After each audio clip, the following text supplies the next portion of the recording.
Have you ever caught a faint but unpleasant scent and wondered, is that me even after showering, using deodorant, or changing clothes?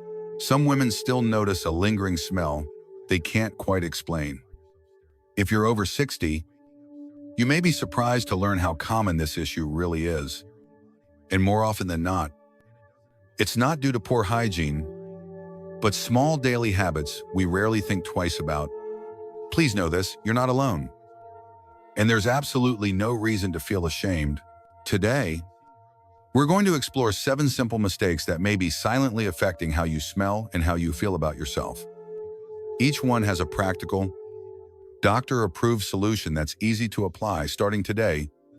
These aren't just tips to stay clean, they're tools to help you feel confident, fresh, and proud of the skin you're in. I promise, you'll wish someone had shared them with you years ago. Before we begin, I'd truly appreciate it if you could like this video. It helps support the channel and keeps these important conversations going. If you haven't subscribed yet, go ahead and click that button so you never miss helpful advice for graceful aging. And to help me improve, please comment the number 1 if you find this video helpful.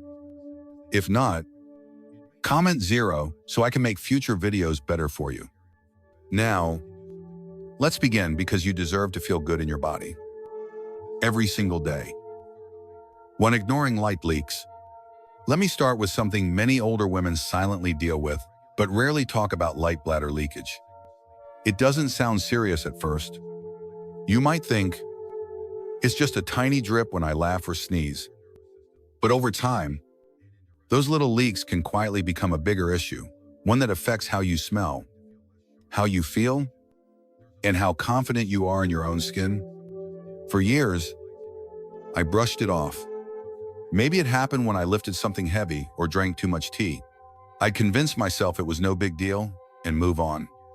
But gradually, I noticed something uncomfortable even after I showered. I still felt like I wasn't entirely fresh. A faint scent seemed to follow me, something I couldn't quite name. But I knew it wasn't how I used to smell. At first, I blamed everything else. Maybe it was the laundry soap. Maybe my house had absorbed odors. Maybe it was just getting older. But I never considered that a few drops of urine trapped in my clothes or undergarments could be the reason. And let's be honest, how many times have we hung a sweater back on a chair or reused a pair of pants? Thinking, I barely wore it, it's still clean. That's where the problem begins. Even a small amount of moisture can turn into a breeding ground for bacteria. And when bacteria multiply, odor follows. To make it harder, our sense of smell tends to weaken with age. So we may not notice what others do. One day, my granddaughter innocently asked, "Grandma, why do your clothes smell like the sofa?" She wasn't being unkind, just curious. But her words stung. That moment made me realize I had been ignoring something that truly mattered: my hygiene, my dignity, and how I carry myself in front of loved ones. Here's what I wish someone had told me years ago. Light bladder leaks are common, and they are nothing to be ashamed of. But they do need attention. Thankfully, you don't need to overhaul your entire routine. Small changes like switching to underwear made for light leaks or using discreet liners can make a big difference. They're thin, soft, and no one else has to know you're wearing them. But you will feel the difference. More importantly, it's not about embarrassment, it's about prevention. Why wait until someone else notices a problem you can easily manage? So if you've experienced those little leaks and told yourself it's no big deal, please reconsider. You deserve to feel clean, confident, and respected every single day. And with just a few small changes, you absolutely can. 2. Using the wrong soaps. For most of my life, I believed that being clean meant using soaps with the strongest scent. My bathroom shelf was filled with colorful bottles labeled with names like Ocean Fresh, Coconut Bloom, or Lavender Dream. In my mind, the more it foamed and the stronger it smelled, the better it must be at keeping me fresh. But I was wrong. and I didn't realize how wrong until much later in life. As I got older, I began to notice that even after a long shower, I didn't feel truly clean. By midday, there was a faint, musty smell despite using those floral body washes and scrubbing thoroughly. It felt confusing and frustrating. I thought I was doing everything right. But the truth was, I was unintentionally making things worse. As we age, our skin becomes thinner, drier, and more sensitive, especially after menopause. Those strong, perfume-filled soaps I once loved were stripping away the natural oils my skin needed to stay balanced. They also disrupted my body's natural pH, making it easier for odor-causing bacteria to grow. It wasn't that I wasn't clean, it was that my skin couldn't protect itself anymore.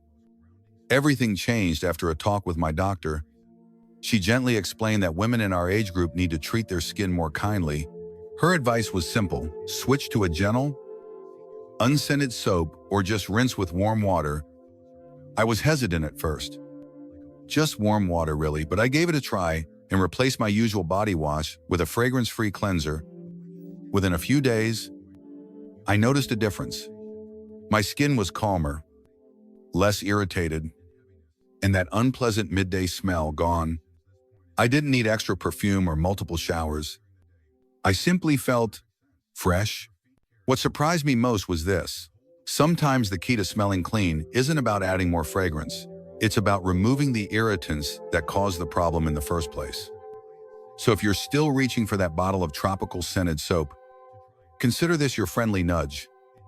Gentle care goes a long way. Your skin will thank you, and so will your confidence. If you're still watching and found this lesson helpful, I'd love to know.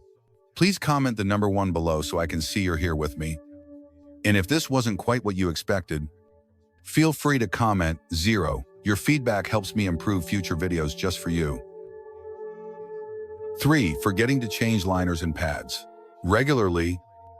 If you wear liners or pads, whether it's for occasional leaks, postmenopausal comfort, or just extra protection, this is something you should hear.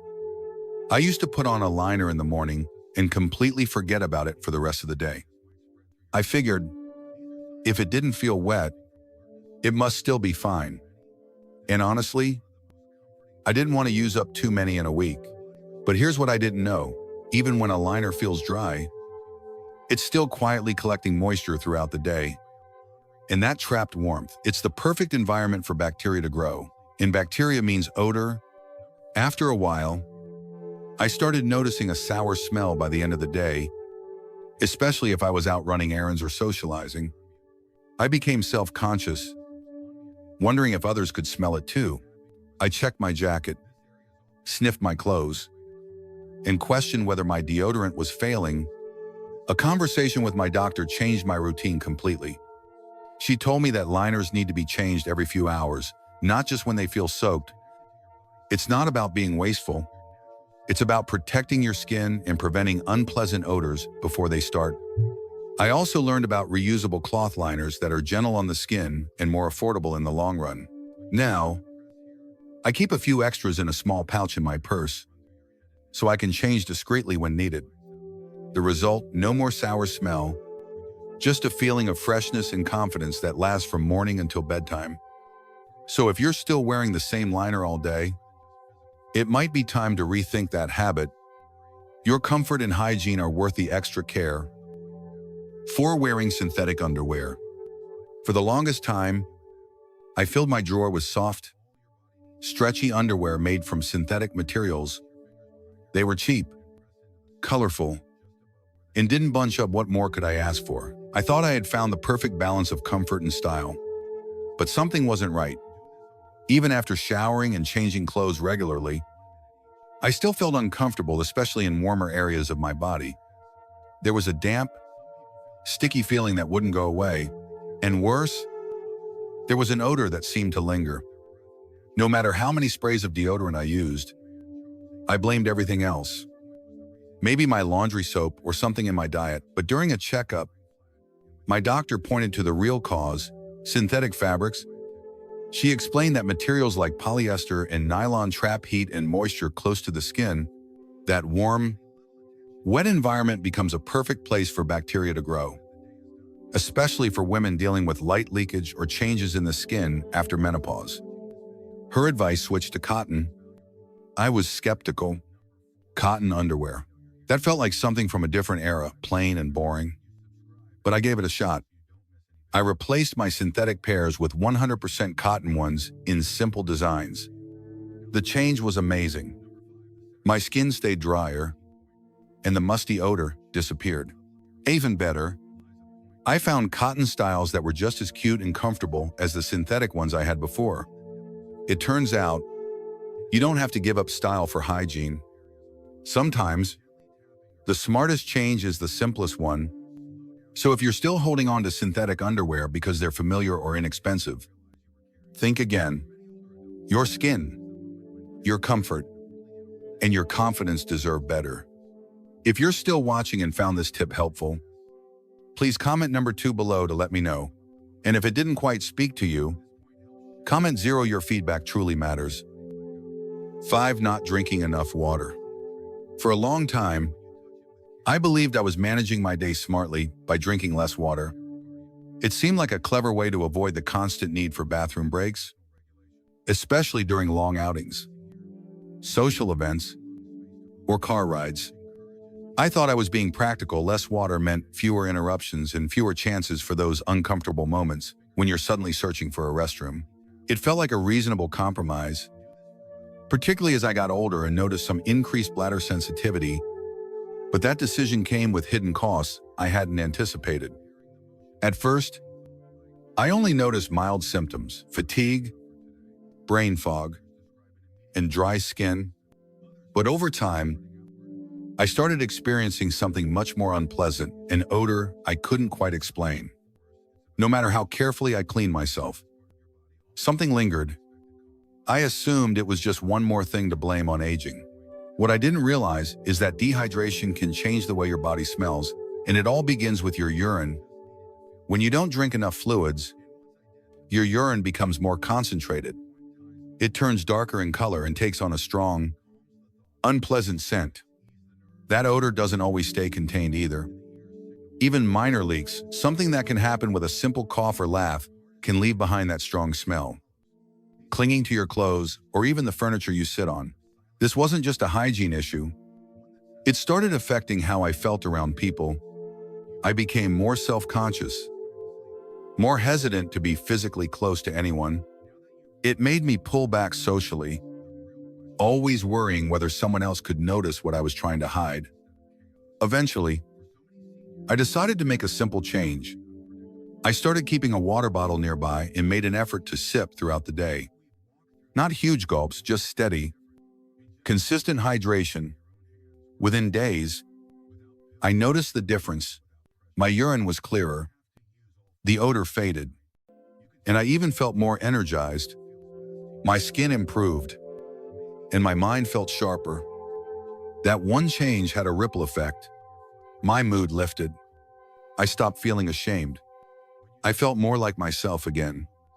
And as someone in their 60s, that sense of control and comfort meant more than I could put into words. I also discovered there were ways to stay hydrated without feeling anxious about bladder leaks.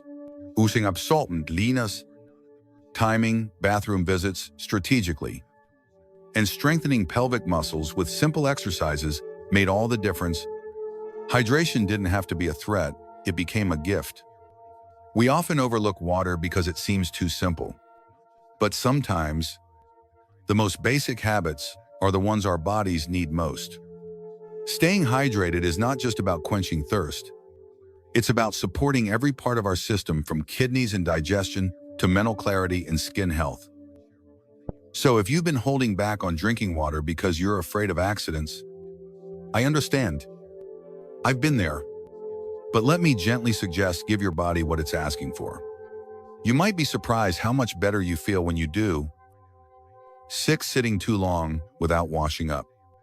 After retiring, my days became much slower and more relaxed. I found comfort in quiet mornings with crossword puzzles, Long afternoons spent watching old movies, and cozy evenings wrapped in a warm robe. Some days, I wouldn't even bother changing out of my nightgown. It felt like a well-deserved break after decades of busyness, but what I didn't see coming was how this stillness quietly began affecting something deeply personal, my hygiene and self-image. You see, sitting for extended periods, especially in soft clothes or cushioned chairs, creates a warm and moist environment around your lower body. Sweat builds up, natural oils accumulate, and if you experience even minor bladder leaks, the dampness lingers. It doesn't take long before this quiet moisture becomes a welcoming place for bacteria. The result, a subtle, lingering odor that no amount of perfume or freshener can completely cover. At first, I barely noticed. It's amazing how we slowly adapt to small changes without realizing it. But the moment of truth came during a visit from my granddaughter. She climbed onto my lap, cuddled close, and then paused. With the honesty only a child can give, she wrinkled her nose and said, "Grandma, you smell kind of wet." I smiled, but inside, I felt crushed. Not because she meant harm, she didn't, but because I knew she was right. That moment pushed me to rethink my daily habits. I realized I had been neglecting something important, not out of laziness, but because I simply didn't see the impact. Now, I make sure to stand up and move every hour or so, even if it's just walking to refill my glass or stretch by the window. It helps. But the biggest change, I added a midday hygiene routine. A quick cleanse with warm water and a soft cloth takes less than a minute, but it makes a huge difference. I also make it a rule to change into clean clothes daily, even if I'm not leaving the house. These small steps have brought back something I didn't even know I had lost: my sense of self-respect. It's not about appearances. It's about dignity. Taking care of your body in small, thoughtful ways reminds you that you matter. Even on the quietest of days. If you're still watching this video and learning something helpful, please comment number 3 below. That way, I'll know you're still here with me. And I truly appreciate your time. 7. Neglecting the laundry routine. Let's talk about something most people never bring up in conversation. Laundry. And I don't mean sheets or bath towels. I'm talking about the everyday intimate clothing we wear: underwear, lounge pants, and those cozy nightgowns we reach for night after night simply because they feel good. I used to think, if it doesn't look dirty or smell bad, why not wear it again? It felt practical, especially on quiet days when I barely left the couch. Why add more to the laundry pile for no reason? But as I've grown older, I've noticed something subtle yet significant. Even clothes that look clean started to develop a faint odor by midday. It wasn't offensive, but it was just enough to make me second-guess myself. Was that smell coming from me or from my clothes? Often, it was both. What I didn't realize is that our bodies change with age, and our clothing habits need to change with them. Sweat, natural oils, and small bladder leaks can cling to fabrics, especially tight-fitting or synthetic ones like spandex and polyester. And over time, even clean clothes can hold on to those odors. Doctors and hygiene experts say that regular washing isn't always enough, especially if you're using cold water or mild detergents. Those methods often leave bacteria behind. That's why clothes, even after going through the wash, can start to smell musty within a few hours of wear. I used to feel frustrated. I was doing my best to stay clean. So why didn't I feel fresh? Then I revamped my laundry routine. I began washing all my undergarments, sleepwear, and soft pants in hot water, separating them from the rest of my laundry. I added a splash of white vinegar to each load to help neutralize odor and eliminate bacteria. I also made sure everything was fully dry before storing or wearing. Damp fabric is an invitation for mustiness, and I stopped wearing the same nightgown 2 nights in a row, no matter how clean it looked. The change was remarkable. I started feeling fresher and more confident throughout the day. Not because I was doing anything extravagant, but because I took back control over something simple yet powerful, clean clothes. It's not about vanity or being fussy. It's about feeling good in your own skin, starting with what you put on it. Ladies, we've just taken a heartfelt journey through the simple things that can make a big difference in how we feel each day. From choosing softer soaps and switching to breathable underwear, to remembering to hydrate and refresh during long hours at home, each step we talked about is really a small act of self-respect. It's not about perfection, it's about presence. Being present with your body, listening to the signals it gives, and responding with care. As we grow older, our routines may shift, but our dignity, comfort, and confidence should never be left behind. You deserve to feel clean, fresh, and proud of the body that's carried you through life's many seasons. So now, I'd love to hear from you. What's one gentle change you feel inspired to make after watching this? Maybe it's washing up more often during the day, or replacing synthetic fabrics with cotton. Whatever it is, share it with us in the comments. Your story could give someone else the courage to do the same. If you found this video helpful, don't forget to like, share, and subscribe to Elderly Wisdom Journey. We're here to support you with practical advice, heartfelt stories, and a gentle reminder that caring for yourself is a lifelong gift. Until next time, keep treating yourself with kindness. You've earned it.